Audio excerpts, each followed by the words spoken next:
Hello fellow tankers, this is Dauntless, and today I'm going to be playing in the Tier 5 French light tank, the AMX ELC.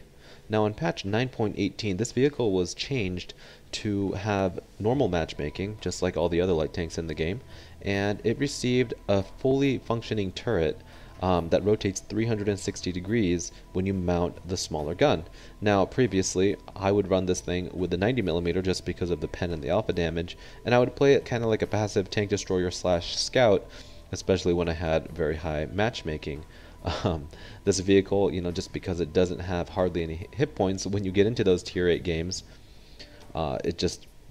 it had a hard time getting a lot of damage because you could easily get one-shotted by a lot of vehicles in the game. Now that this vehicle has only normal matchmaking, you can only see up to tier 7, but they nerfed this vehicle substantially.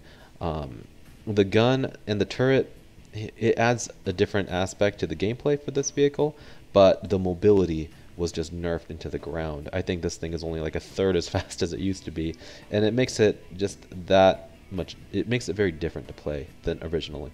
So anyway, I hopped into this game just to check out how it was, and it turned out to be a decent game, so I thought I'd play it. I really don't show a lot of low tier gameplay on my channel, and I thought this was a good opportunity to do so. Now just a disclaimer, I end up shooting a lot of gold rounds, APCR, in this game because it came to the point where I was just wanting to see what this vehicle could do.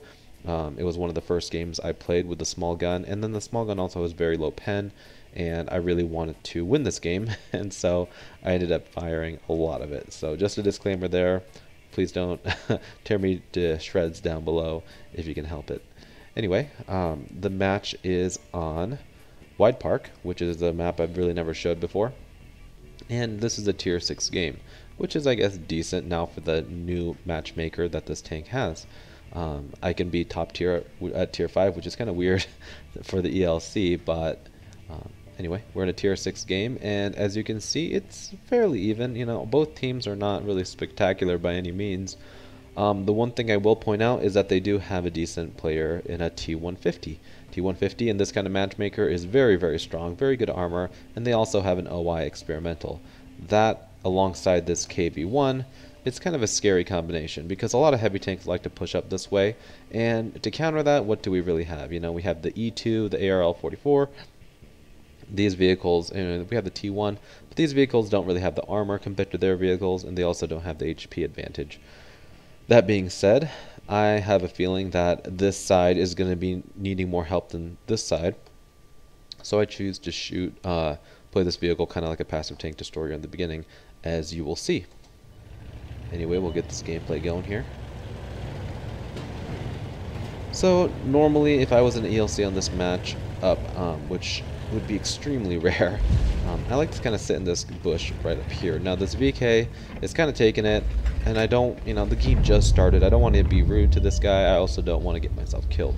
So I'm going to chill here for just a little bit and just kind of see how the map unfolds. Now, a lot of players will sit in a bush like this and just sit there for the entirety of the game, and that's not really how you should be playing your vehicles. I'm sitting here because, number one, I have 320 hit points, meaning I could be easily one-shotted by that OI, and I could be killed in a couple shots by pretty much anything on the enemy team. That being said, surviving is the most important aspect for me at this point, and yes, I could be getting intel, but look at the majority of the enemy team has already been lit. It's kind of drawn down the middle across the railroad tracks, and really at this point I just need to stay alive and try to just pick off tanks as I can without taking any damage in return. Now I'm playing pretty passive here. The Type 64 is on our side of the tracks, but I feel like he's not going to live much longer, and so I'm just going to let him do his thing. Really, in the beginning, I'm just collecting information. I'm saying, okay, this side has the T150 and the KV1. That side looks considerably, there's a lot more vehicles on that side, so I figure this is a good opportunity to take advantage of some of these vehicles that are kind of solo on this side. I see this Chaffee, and I feel like this is a good opportunity to actually isolate out a vehicle. And with the newly acquired turret, I pop over the edge, and I'm able to actually strafe him and take him out, which is something that this thing could never have done in the past. And I see this Cromwell, and I take this opportunity again to use the new turret of this vehicle. The dispersion on this gun isn't the greatest at far range, but I did find that shooting on the move at close range is actually quite nice with this tank. now with a smaller gun. A little bit more reliable than shooting the 90 just because the reload is quite short on this thing. And yes, I am spamming APCR to Cromwell. I guess if you can afford it, it doesn't really matter, right? Anyway, I decide to get myself out of this situation. They have the Hellcat, the T-150, and I feel like staying on that side of the tracks with our M4 now dead, and just an ARL between me and the Arty, or between the Arty and our side, I feel like it's just good to play a little bit more defensively now. I was on that side, and there's an Excelsior, and I doubt that shot actually penetrated. It was orange even though I had APCR loaded. The APCR rounds on this tank are not that great, and that's the reason why I've been shooting a lot of them. 129 pen, I guess for a tier 5 that's okay-ish, but not really. It's 100 penetration standard, which is very low, and you know, it would be kind of hit or miss if I could even go through that T-150, and that's why I am shooting APCR at the moment. And our team now is losing, not by much, but you can see that the pace is being set by the enemy team. The Grill manages to take out our ARL 44, and now we have a KV-1S coming this way, but we have 2 tier 6s and a tier 5 heading down this way with just me in this little tiny light tank with 320 HP standing between us and the cap. So I decide for a moment that possibly this T-150 or Hellcat could peek this ridge over here, but then he gets spotted by the KV-1S.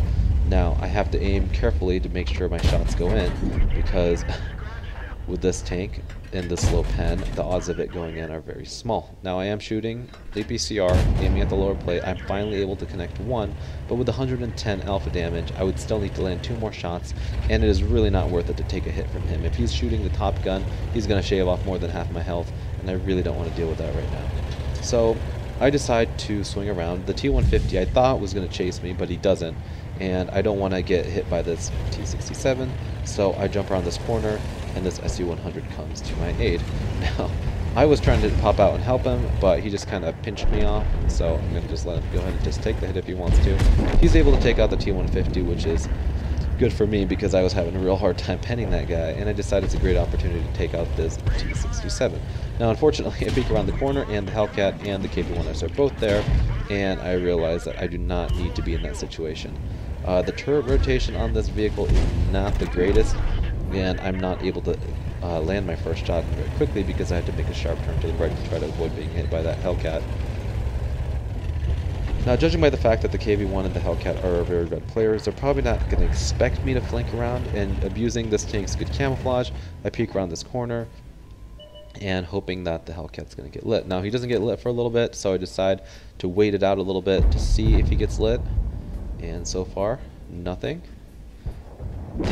They're already just yellowed, and there he is. I didn't want to just rush in in case he was looking at me, but I'm able to confirm the kill, and the KV-1S, or I'm sorry, the KV-1 goes in and takes out our guy. This is a great opportunity for me to get his flank and just take him out. Now at this point, I have to, I'm only at 89 HP, and they have an artillery left and an Excelsior. I really don't want to get hit by the artillery, and so I do a quick little turnaround. I hear him shoot, and I know I'm good to go. Now at this point, I realize that I'm most likely not lit anymore, and I feel like it's a good opportunity to go try to find that Arty and take him out. Now the Arty was last located up in K9, but I don't know if he's there anymore, but I don't want to just rush in to where the Excelsior was last spotted either, so I feel like if I'm going to get up to K9, I'm going to have to go the long way around, and that's what I do. We have a T-67 that is camping on our base, which, I don't know what he's done this game. I guess he has 2 kills, so maybe he's a good player, but, honestly, him being there is great because it's going to let me know where the Excelsior is, and that being said, the Excelsior gets lit, and he is engaging the T-67.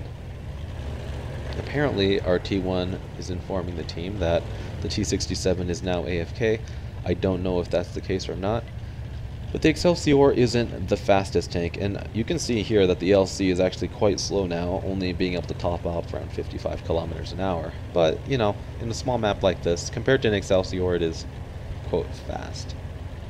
So I'm expecting the Artie to just pop out around here at any point. I don't know where he is. I'm going to have to land, I think, 3 shots, or maybe 2 shots to kill him.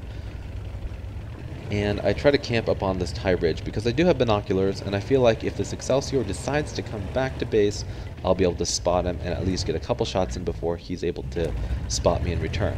I realize that this location is not that great because there's just too many bushes and too many locations to where this tank could actually ambush me. If he was to suddenly just show up in front of me, I would die. And I sit here for a second and engage my binoculars because I have no idea where he's going to show up from. I really want to find this artillery, however, and that being said, right when I push around this corner, he gets lit. Now, I don't know if this already has 6th sense or not, but he just starts moving right after I spot him, about 3 seconds, and I don't know if that's a fence or not, but I don't take the shot until just then, and apparently he's now behind a building. I didn't get lit for that. I do have 6th sense on my ELC, and I want to really get the shot, but again, if I get lit, this Excelsior is going to know exactly where I am. But now that I know where the Excelsior is, because he just jumped on cap, it gives me the opportunity to push ahead. So I'm thinking, okay, I got to get a shot on this Excelsior. I have a minute and a half left, but I don't want to get knocked out by this Artie. I take a risk here. He is looking at me, but I feel like...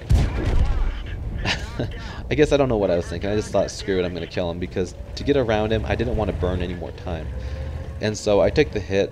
I ended up taking a little splash damage for him. Actually, no damage. Just got stunned a little bit. But I took the risk because, again, there's only a minute left, and I don't know where this Excelsior is on the cap. I could take a couple blind shots, but I'm not very familiar with this map because I don't play a lot of low tier, and I don't know what bush he could be sitting in.